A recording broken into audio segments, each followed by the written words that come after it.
ஞானபிதா ஜெகஜோதி சுவாமி Sivanandapuram sir அப்பாவுக்கு ஆத்ம நமஸ்காரம். அன்பான ஆத்மசோர்களுக்கு அன்பான ஆத்மசோர ஹரிதாசின் ஆத்ம நமஸ்காரங்கள். ஞானபிதா ஜீவ ஐக்கியமான படை நிலையத்தில் இன்றைய தொடர் ஜபம் காலில் ஆரம்பித்தாங்க. அந்த வீட்டில் பார்த்துப்பீங்க. எல்லோரும் ஜபம் முடித்து சுஜோதியை உணவு பரிமாறும் நிகழ்ச்சி நடைபெறுறது. பல்வேறு மாவட்டத்திலிருந்து சுஜோதியை வந்திருக்காங்க.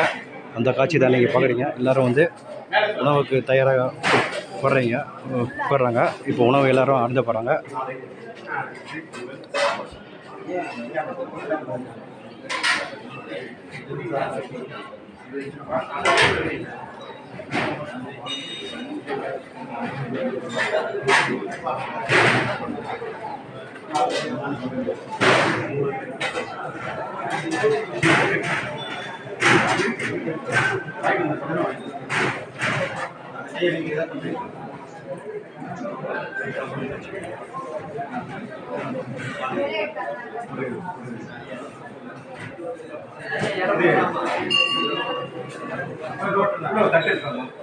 சாமி